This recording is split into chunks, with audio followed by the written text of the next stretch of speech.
Welcome to Part 2 of the GED Reasoning Through Language Arts Test Prep from UltimateGED.com. In this video, we'll show you the kinds of questions you can expect on the GED RLA grammar section. Let's get you ready to pass with confidence. Read the summary of Sojourner Truth's speech in 1851, "Ain't I a Woman?" and answer the following questions. Which sentence best replaces "Ain't nobody ever helped me" using standard English grammar in paragraph 2? This question is a great example for testing your understanding of word usage, a key skill to pass the GED Reasoning Through Language Arts test. Here, you'll be given a sentence or phrase and be asked to fix commonly confused words, correct subject, verb, and pronoun agreements, and remove non-standard English language. Now, let's take a look at the question. Which sentence best replaces "Ain't nobody ever helped me" using standard English grammar in paragraph 2? To answer this, we first need to understand why the original sentence is written in non-standard English. Then we identify the meaning behind the sentence, what the author is telling us. That is how we arrive at the best answer. So let's write the original sentence from the passage, "Ain't nobody ever helped me," and explain why it is non-standard English language. Let's first define what a non-standard English language is. Non-standard English language is any form of English that does not follow the formal rules of grammar, spelling, or word usage used in schools, official writing, or professional settings. Non-standard English is not wrong, it's just informal, based on how people speak where they are from. However, for formal writing and tests like the GED, it is required that you use standard English language. Now let's look at why the sentence, "Ain't nobody ever helped me," is non-standard language and correct it. 1. It uses the informal word, ain't. The word ain't in standard English writing replaces the phrases am not, is not, or are not, has not, or have not. Notice that each of the phrases contains the word not, which makes them negative. So because ain't replaces the phrases that include not, it is considered a negative word in grammar. Note that, in this sentence, the correct phrase to use is has not. Let's replace it in the sentence. The sentence becomes has not, nobody ever helped me, which is still not correct. 2. The sentence, "Ain't nobody ever helped me," uses a double negative.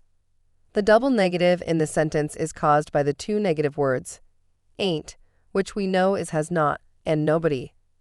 In standard English, using two negative words in the same sentence cancels out the meaning, which can make the sentence unclear or grammatically incorrect. That's why double negatives are avoided in formal writing. Keep in mind, though, that people sometimes use double negatives to express strong feelings or intensity. However, this can cause the sentence to lose its intended meaning. Now, let's remove the double negative from the sentence. Let's do this by removing the negative word, not, in the sentence. Now we have has nobody ever helped me. This version is grammatically correct, but it's a question, while Sojourner Truth was making a statement. So we need to look at the point 3. Word order. To turn the question into a statement, we need to adjust the subject-verb order. We will have to bring the subject first, which is nobody, then we will bring the verb, which is has. After making all the three changes, we have, nobody has ever helped me.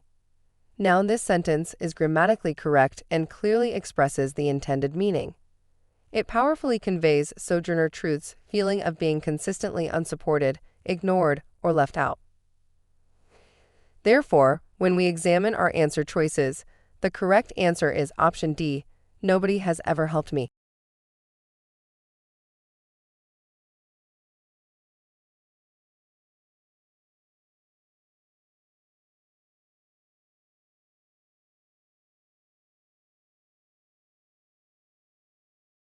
Before we move on to the next question, please encourage us to post more videos and help more students pass by liking, sharing, and subscribing.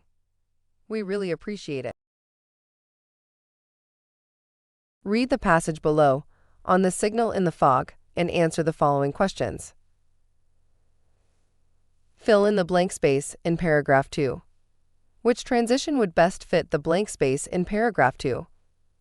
This is a great example for testing your ability to effectively use transition words or phrases, a key skill to pass the GED Reasoning Through Language Arts test. Here, you'll be presented with a passage and then asked to improve or correct it by choosing the most appropriate transition word or phrase. Now, let's take a look at the question. Which transition would best fit the blank space in paragraph 2? To answer this, we first need to understand the key idea in the question. That is, what a transition is. Then we look for clues in the passage on what happened before and after the blank in paragraph 2. These clues would help us figure out what kind of transition fits best. Now let's define what transitions are. Transitions are words or phrases that connect ideas, sentences, or paragraphs smoothly, creating a flow in writing that makes it easier to understand. Transition words or phrases either add more information, show a cause and effect, or point out differences. Now, to get a better sense of the best transition to use, we need to read events before and after the blank in paragraph 2. That is, we need to read both paragraph 1 and 2. So let's go to the passage and bring the two sections to the bottom left of our workspace. Now let's look through paragraph 1 and 2 to find clues about what happened before and after the blank. Let's read the last two sentences in paragraph 1. They read, "But tonight, something was wrong. His radio, normally dead in these remote stretches, suddenly crackled to life. A voice whispered through static, 'Turn back.'" Now let's read the first two sentences in paragraph 2, including the blank. It reads, "Blank, he blinked. No music station ever reached this far." So in the last two sentences of paragraph 1, we see the clues that tell us what happened before the blank. They are, suddenly crackled to life, and a voice whispered through static, "Turn back." These clues tell us that something happened unexpectedly, and it creates tension. Note that these last two sentences in paragraph 1 do not show a response from Jonah. So at this point, there is a pause, and readers are now on edge, waiting for Jonah to process or react. Now, in the highlighted sentences of paragraph 2, we see the clues of events that happened after the blank. They are, he blinked, and no music station has ever reached this far. These clues suggest that Jonah is processing what just happened. He does not panic, but he is clearly confused and unsettled. This tells readers that a short time has passed since the pause in paragraph 1, and Jonah is beginning to realize that something is not right.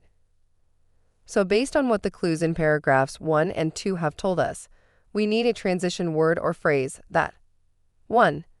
Signals that a short time has passed. 2. Builds up the tension from paragraph 1 through to paragraph 2. So when we look through our options, we see that the best answer is C, moments later. This is because the phrase moments later shifts the scene from the mysterious voice on the radio to Jonah's stunned reaction, while showing readers that a short amount of time passed for him to register what he heard. The phrase moments later also builds suspense. The brief pause it creates heightens the suspense and prepares readers for the next strange event. Thus, the correct answer is therefore option C, moments later.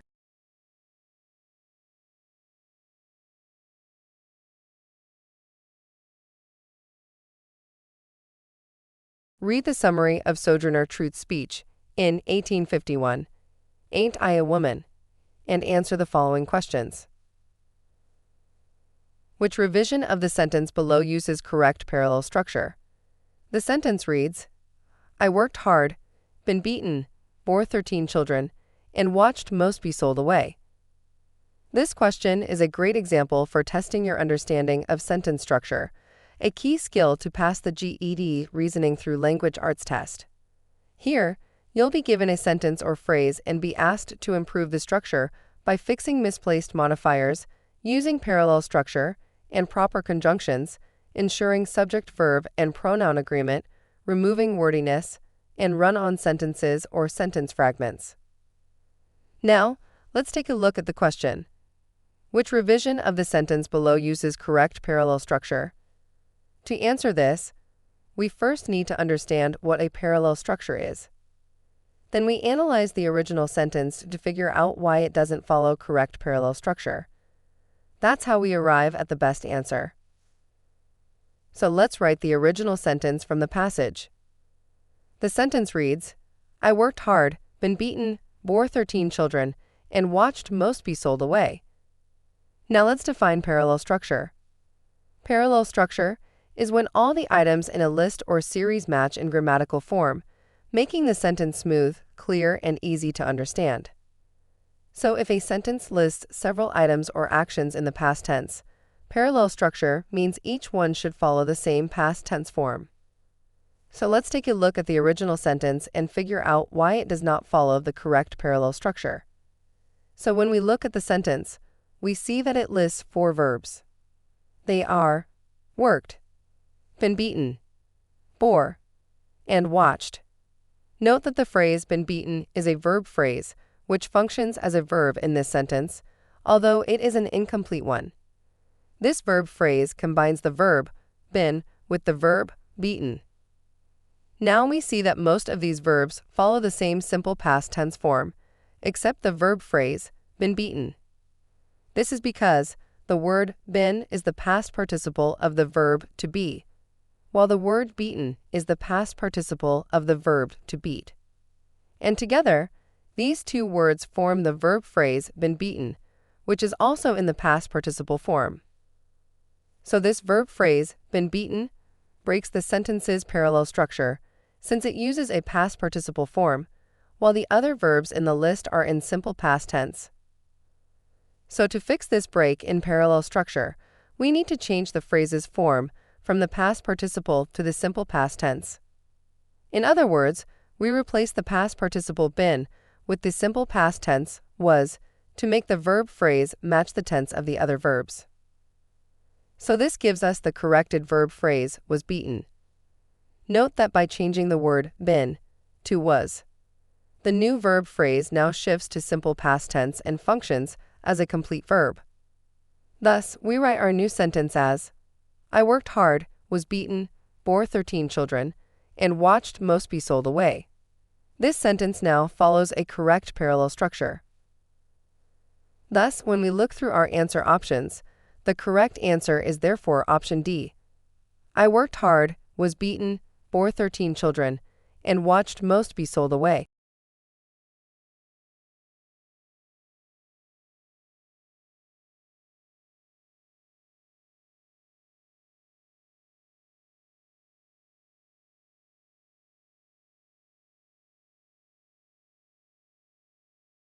Read the passage titled, A New Neighbor, and answer the following question.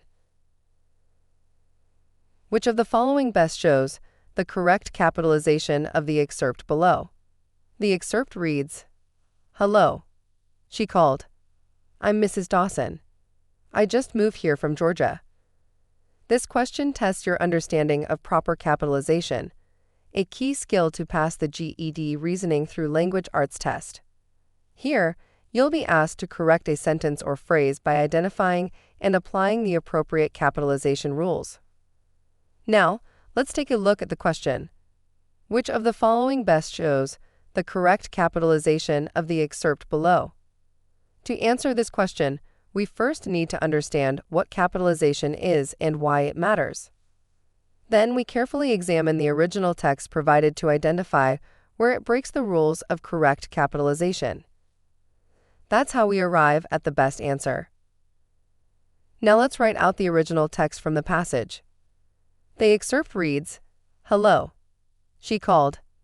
I'm Mrs. Dawson. I just moved here from Georgia. Now let's define capitalization. Capitalization simply means writing the first letter of a word as a capital or uppercase letter. Capitalizations are used for the following. 1. The first word in a sentence. 2. Proper nouns, which include the names of people, places, and specific things such as days, months, holidays, and special events. And 3. The pronoun, the letter I, when it is used to refer to yourself. Now, capitalizations matter because it adds clarity when they start a new sentence, so readers don't get confused. It shows respect for names, places, and titles. It can change the meaning of a word or sentence.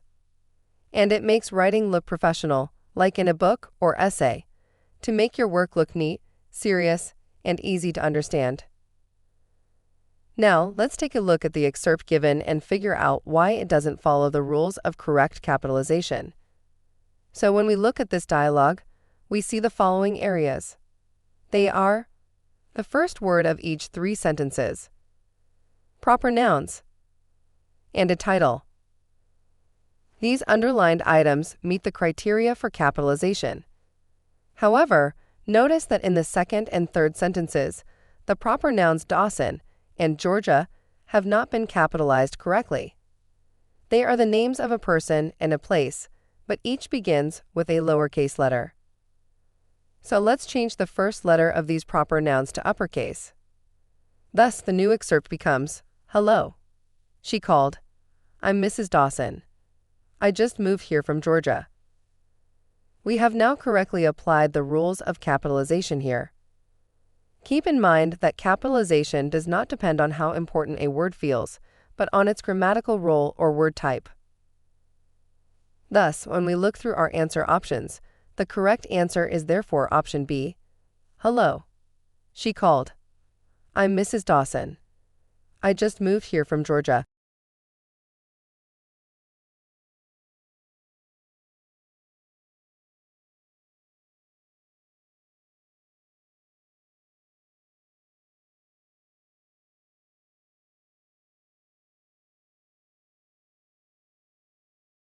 Thanks for watching. Please like, share, and subscribe for more. Check out our other GED videos on YouTube. Don't forget to visit ultimateged.com for more exclusive content, a GED social group, complete GED math course, and take a free test.